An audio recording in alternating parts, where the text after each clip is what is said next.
Kano ke katambi akakwatiddwa kamera ya office ya CCTV akalaga Agnes Nantongo kati omugenzi ng'afuluma oluvannyuma lw'okunnyuka emirimu gye egya bulijjo ku lw'omukaaga oluwedde. Okufeffetta obuvuna obudde obw'ensonga eno tutuuseeko ku bifo eby'enjawulo omugenzi gy'abadde awangaalira ne mu kifo omulambo gwe we gwasuuliddwa.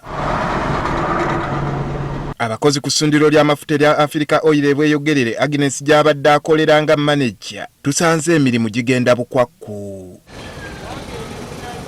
Ono ku mulimu guno abadde yakagumalako emyezi 9. Abakozi batutegeezezza ng'ono ku lunaku olw'omukaaga lwe yasemba okukola yalinnya emmotoka eyali erinze emabbali g'ekkubo. Yenga abadde akozesa public means. Oluvannyuma lw'okulinnya emmotoka eno ono teyazzeemu kulabibwako. Abakozi babadde akulembera batubuulidde nga bwe gubeera buli lunaku nti baakanze kulinda Agnes ku lunaku lwa Sande ku makya annyule abakozi abakola ekiro nga buteerere. Bagenze okuba nga tajja.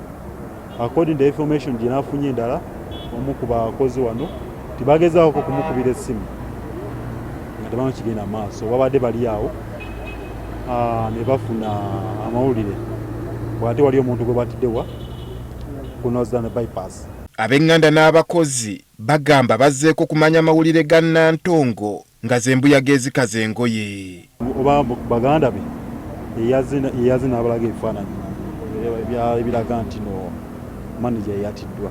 Okusinziira ku poliisi egamba terina kituufu kye yaafunye ku kyaviiriddeko okufa kw'omugenzi. Tukyanoonyereza tulabe kikyennyini ekyamubaako naye kyetumanyi nti mutuuze w'amatuga ate tetwagala konkuludinga nti yali adduka.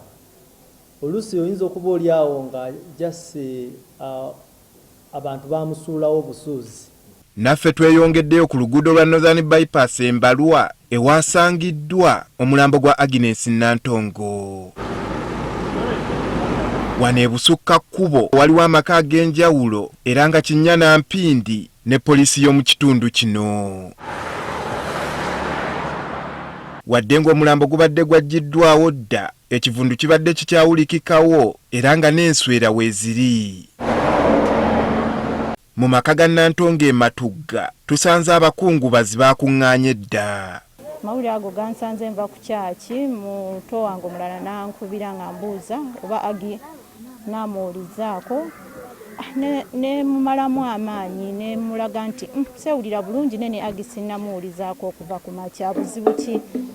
Twadde tukyayogera essimu yazzeeko okunkubira nga baŋŋamba Agi bamusanze ku bypass nga bamusse. Engenza amawulire gansanze ku dduuka ku mulimu ne baŋŋamba oli awo nno muto waafudde naye nga mu butuufu ekifaananyi nabadde nkirabye nnyo ku WhatsApp naye nga simanyi nti wange yennyini yafa. Omugenzi abadde n'abaana 2 era omu atubuulidde ebimu ku bigambo bya maama we. Badde ngamba beera omuntu omwana omulungi beere omwana omwetowaze beere n'empisa beere mugumu era badde nga ngamba leero ndi ssanyu lyo era enkya ndi nakulyo enkya ndi mazigago.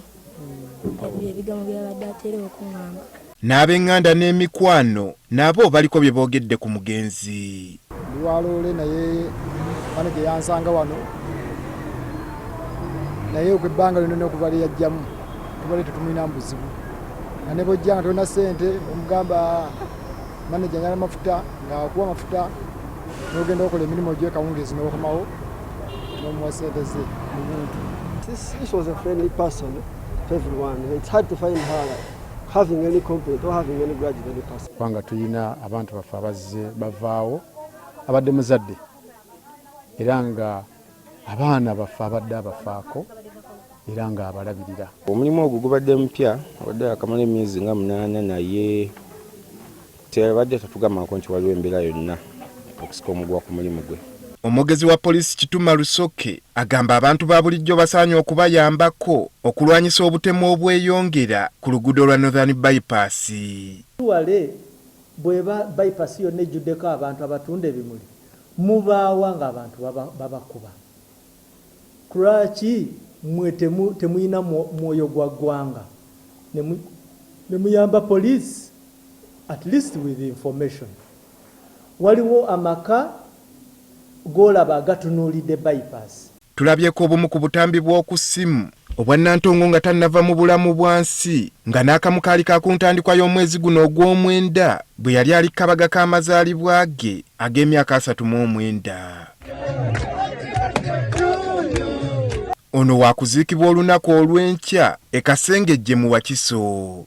Andrew Kagwa, Agafeeyo, Spark TV.